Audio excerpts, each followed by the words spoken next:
come on in, everyone. Come on in because we are here doing a special review of the Ultimatum, y'all, on Netflix. This is season 1 because we in South Africa. South Africa, y'all. And I want to thank all y'all who kept telling me, hey, are you going to review the Ultimatum South Africa? And I was like, I don't even got no Netflix account. I don't even have no Netflix account. But y'all kept telling me I got to watch it. It is so good.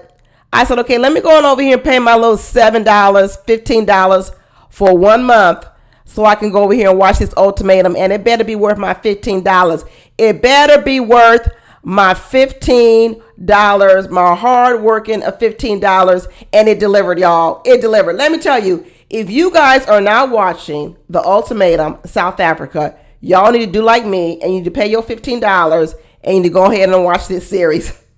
Let me tell you, when I started watching, I said, okay, I'm going to watch episodes 1, 2, and 3, and then I'm going to come back and I'm going to do a review. That was my intentions. But then as we got to episode 3, I was like, oh, wow, they get to choose their partners. I want to see who they choose the partners, or was at the end of episode 2. So then I had to watch episode 3. Yeah, at first I was going to watch episode 1 and 2. And then at the end of episode 2, they got to choose who they were going to swap with. And then I said, okay, well, I want to see that in order to do the review. So then I had to go to episode 3. So I was like, okay, at the end of episode 3, I was like, okay, I'm going to do my little review. But then right before I was about to do my review, I said, let me watch just one more episode. Let me watch one more episode. Let me go on to episode 4 because I really don't know if I'm going to have time to do a whole lot of reviews for this show. I got into episode 4, y'all, and then I had to go on to episode 5. It was so good. So I'm all the way up at episode 5. So if you ain't seen episode 5, there might be some spoilers up in here. But but let me tell you something, y'all. This show is a hot mess. This show is good. The hardest part in the beginning was keeping track of all these names and being able to pronounce all the names. So you know what? Hey, I may get them wrong in this review, but don't be getting mad at me. South Africans, don't be getting mad when I butcher your names. But anyway, this episode 5 is where I ended up at. And this was the episode in episode 5 where you have the big fight with Kanye coming up all on Siza, calling her all kind of names, that she's a slut, she's an easy. Kanye, I keep calling her Kanye. See, I already messed it up. It ain't Kanye, it's Kanye, or whatever her name is. Kanye. First of all, this lace front wig that Kanye wears is horrible. It is absolutely ridiculous and horrible. How can this woman be sitting up here talking about people like this, calling Siza a hood rat, and she got darn near a rat sitting on top of her head? It's horrible. It is absolutely horrible. This girl is so mean. And I'm going to tell you what, I really didn't like what Nkate, I'll mess up his name too, Nkatake did to Siza either. When she came home complaining about how Kanye treated her like the mud on the bottom of her shoe. And he said, come on, let's go on over here and let's confront her and let's talk about her. I was like, yeah, and Kate, you going to say something to her now. Yeah, you going to say something to Kanye now. You going to hand to her, because we've all been wondering, how the heck have you been with this woman all this time? And this is the way she talks to you. This is the way that she runs over you. So I was so happy saying, yeah, go on over there and get her, say something to her, take up for your new girl. I was with him. And he went over there and told her, hey, you sit down right here. Now tell her what you want to say and I'll be back. I said, are you kidding me? Did he just tuck his tail between his legs and run away from that woman? And then that woman chewed up Siza, chewed her up like mincemeat and put her out. And that poor girl, like she says, I'm soft. She really is soft. Siza got the sweetest little voice. I can see how she draws men in. She draws men on that sweet voice. Well, I guess it ain't an accent if you in South Africa. It's an accent anywhere else. And let me tell you, I bet you men would, if she was in the U.S., men would be putty in her hands with that little sweet talking voice she got. I might have to use that. I might have to develop that as a secret weapon here or there. But that girl, Kanye, chewed her up and spit her out. She had to leave crying. Went back to him, told him what happened. Then he says, okay, I'm going to go over and handle it this time, one more time. And he goes over there and Kanye handles him once again and puts him out the house.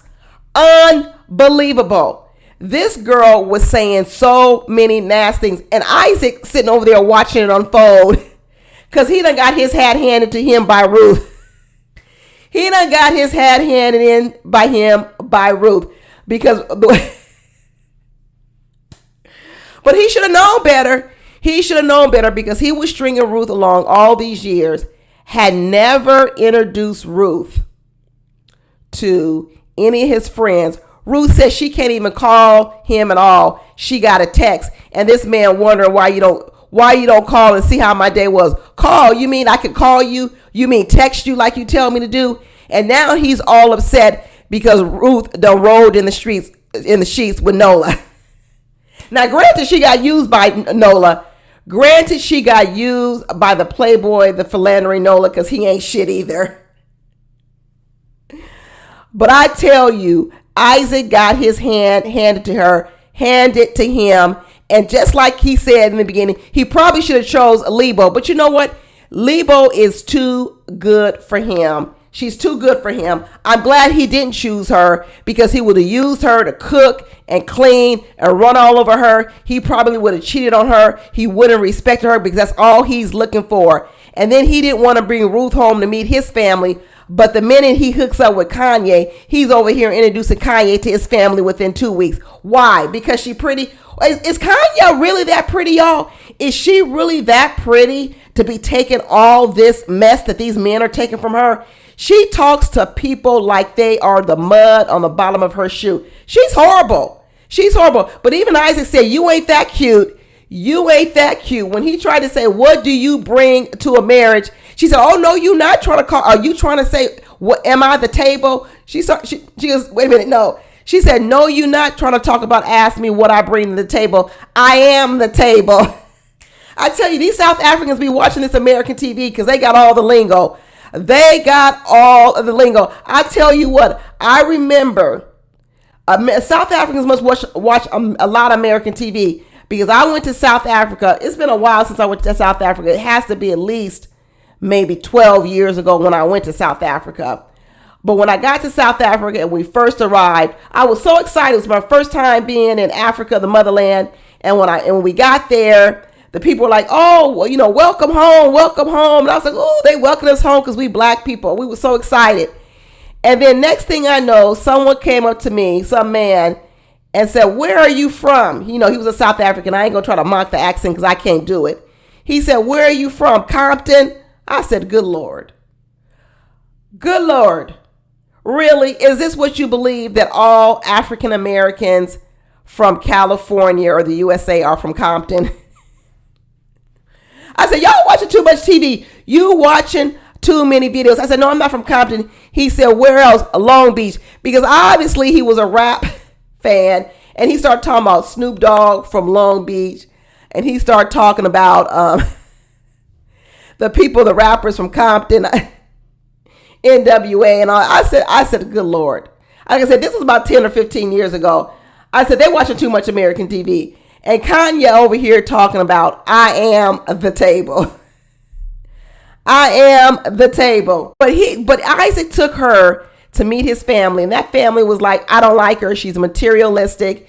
She's like some type of Instagram girl. She can't be on Instagram, not with that weave or that wig, that lace front. She cannot be on Instagram with that lace front.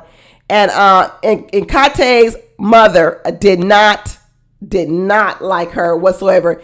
He darn near was begging Siza to take him and take Boot and Kate out of the picture.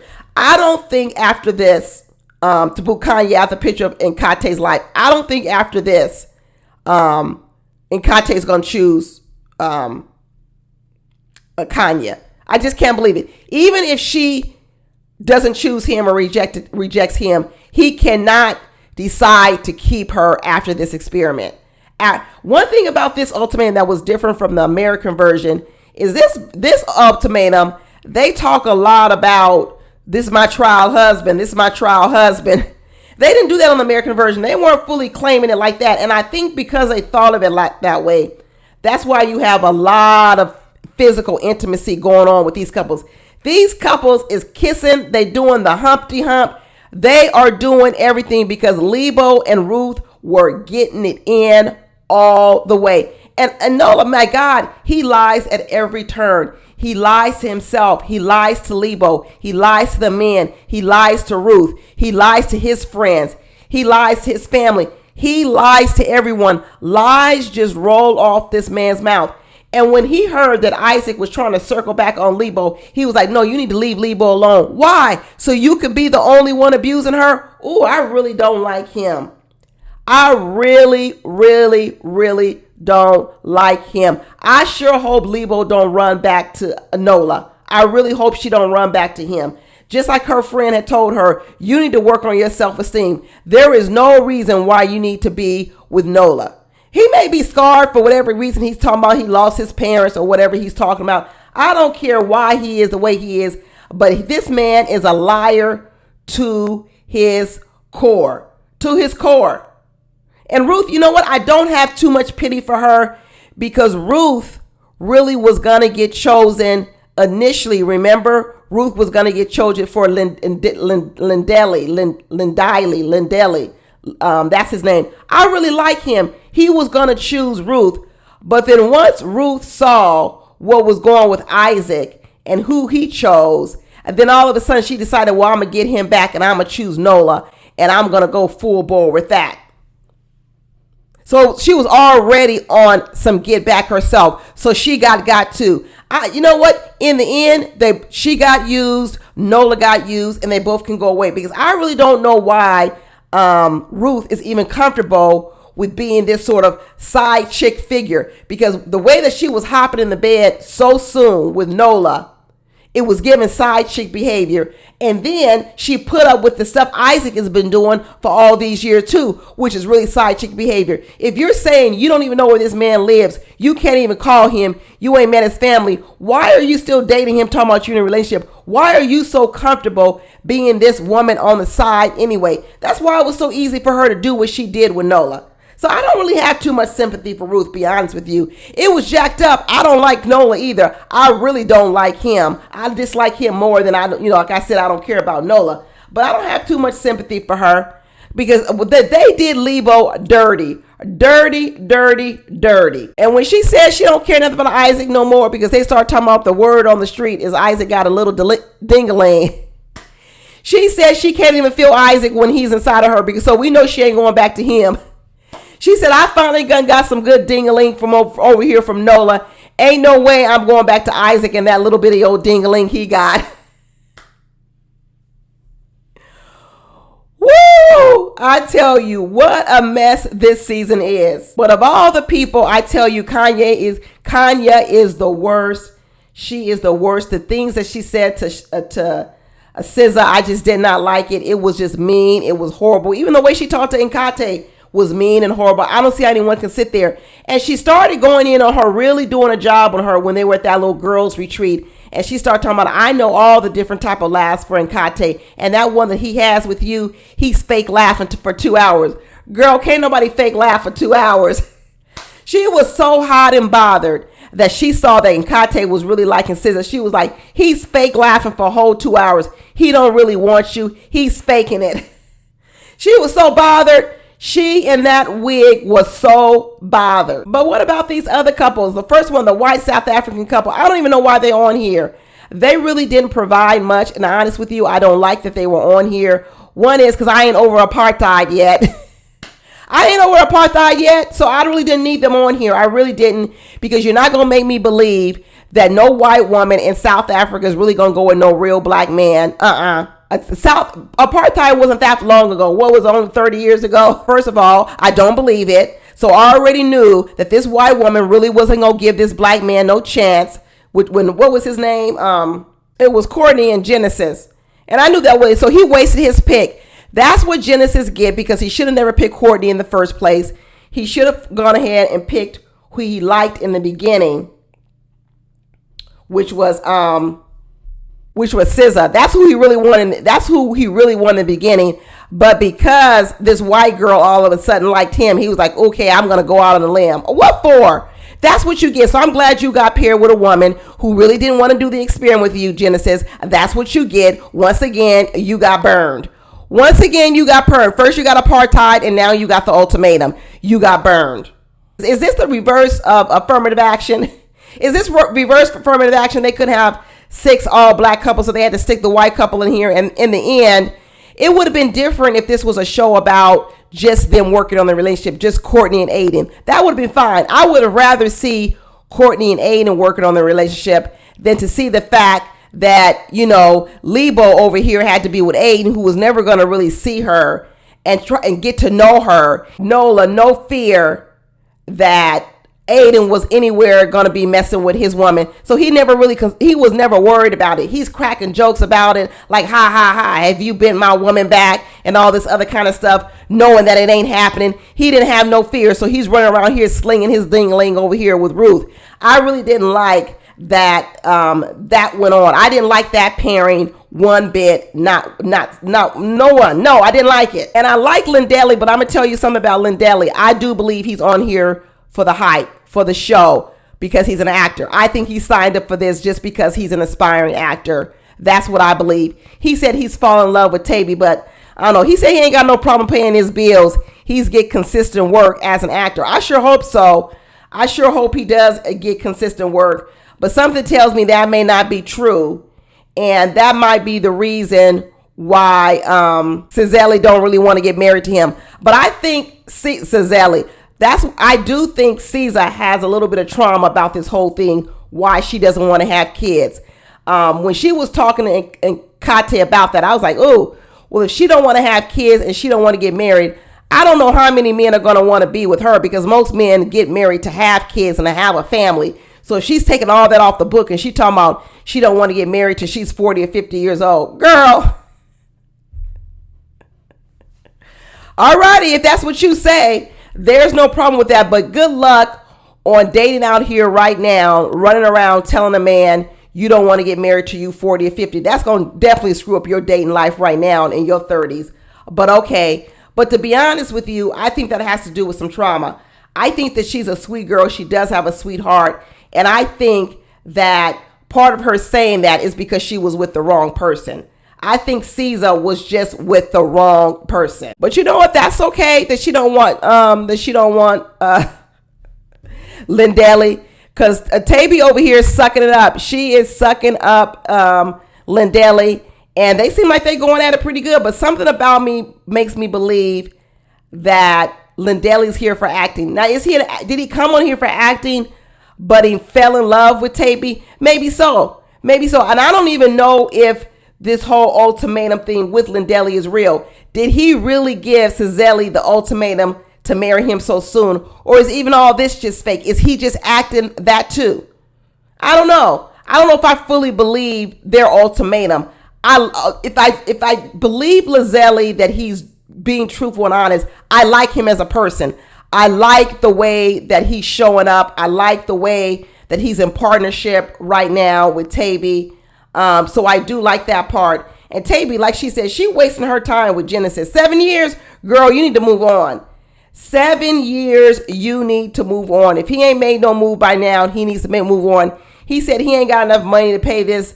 I don't know what they call it in South Africa. It's not dowry. They called it something else. He said he ain't got enough money to pay for that yet. And she told her family he should have enough money because he has enough money to buy all these other little luxury gifts he wants to buy himself. So he got enough money. So girl, he's stalling. He is stalling. So time for you to move on. And if Lizelli is being for real, if he's for real, this might be a good move for you, girl. It might be a good move. And Genesis can keep sitting over there with Courtney, the white girl, getting taken again. Apartheid part 2.0. Go ahead. 2.0, because you ain't meeting nobody. You notice how everybody was introducing everybody to their friends and family. You noticed that none of the white people introduced none of these black people to their families. I'm just saying. Did you notice that none of the white people introduced none of these people to their family? You ain't fooling me. You ain't fooling me. You really should have never brought these couples on here, because now you digging up old apartheid wounds in my book. You really are. But that's where I stand right now. I'm about to go on to episode 6. But if y'all have not watched this show, definitely watch the show, catch up with me, and come back in a couple of days, because I think it ends at episode 9 or 10 or something. So I got like 3 or 4 more episodes to watch. But hopefully by the time I get to the other ones, y'all would have caught up to me. But it's worth your time. It ain't much going on right now on the TV. I ain't reviewing that many shows. I just got 2. I got the Love After Lockup, and I have the Never Ever Mets. I pretty much have dropped Martha's Vineyard because ain't nothing going on there but a bunch of crying women, and I'm not really enjoying this season too much. So I really stopped reviewing that. So come back, keep me company. You know, I like you guys know I like watching these shows with you. So hopefully there's a few of you. We don't need that many, but we do need a few of you to watch the show with me. So I appreciate that, y'all, and I'll talk to you later. Bye.